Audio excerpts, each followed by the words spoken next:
The David Pakman Show at davidpakman.com. Welcome back to the show. The David Pakman Show is mostly made possible by individual memberships like the one you can get at our website, davidpakman.com. We even have a special going on, Louis, because it's May. You can go to davidpakman.com/May1.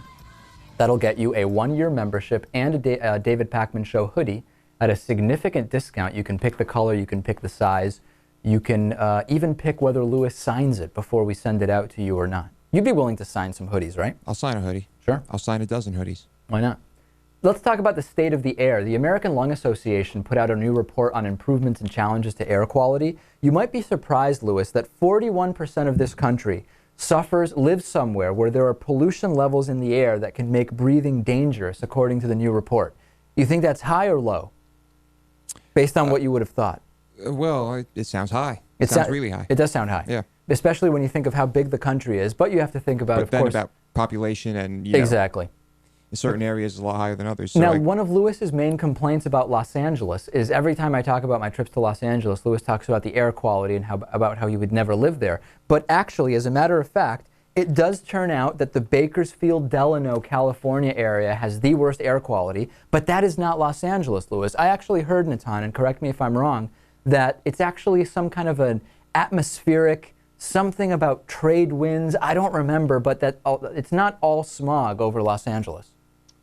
I don't know exactly what you're referring to, and I don't know too much about it, but I think the information that I got was that part of the reason why there is a pollution problem in Los Angeles is because of currents that come from China, from the eastern coast of China. There you go. Well, regardless of where the pollution comes from, it resides in California. And just because one area of California has the worst, it doesn't mean that the pollution in Los Angeles is bad. That's right. Los Angeles, Long Beach, Riverside, California coming in third for the worst pollution in the country. There you go. Second was Hanford, Corcoran, California. And first, like I said, Bakersfield, Delano. Now, there were some newcomers to the list of cities most polluted by particle pollution, including Wheeling, West Virginia, Atlanta, and Fairmont, West Virginia, and Davenport, Iowa. Now, what's interesting is that Davenport, Iowa is a good example of a state that suffers not from plants in its own cities, but because of blowing pollution from other places, which is kind of the Los Angeles, China situation that Natan alluded to. Right.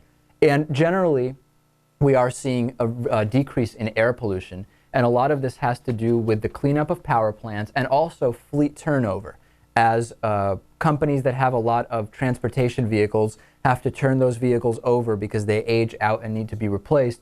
They are, for the most part, being replaced with newer vehicles that have higher, more stringent emission standards, and that is making a small adjustment. But that is, it's still not going in a good direction. Right. Well, I mean, it can only go in the direction of getting cleaner because, I mean, let's face it, as fossil fuels, they're finite, right? I disagree with you because even if each vehicle is cleaner, we are getting more and more vehicles on the road. So you can still have a cleaner, less per vehicle emissions and have a growing problem. But vehicles are getting much, much, much cleaner. They are getting much cleaner. I got an email. It's not a small improvement. I mean, you look at a six-cylinder sedan like I had 20 years ago. Sure. Look at the emissions difference there. It's huge. There you go. Louis crowbarring in that he drives a six-cylinder. Something wrong with that?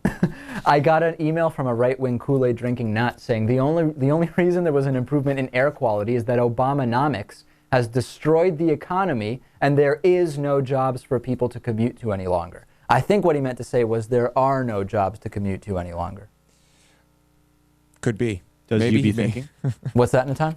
Does you be thinking he correct? Yeah, I be thinking he is correct. Be that as it is.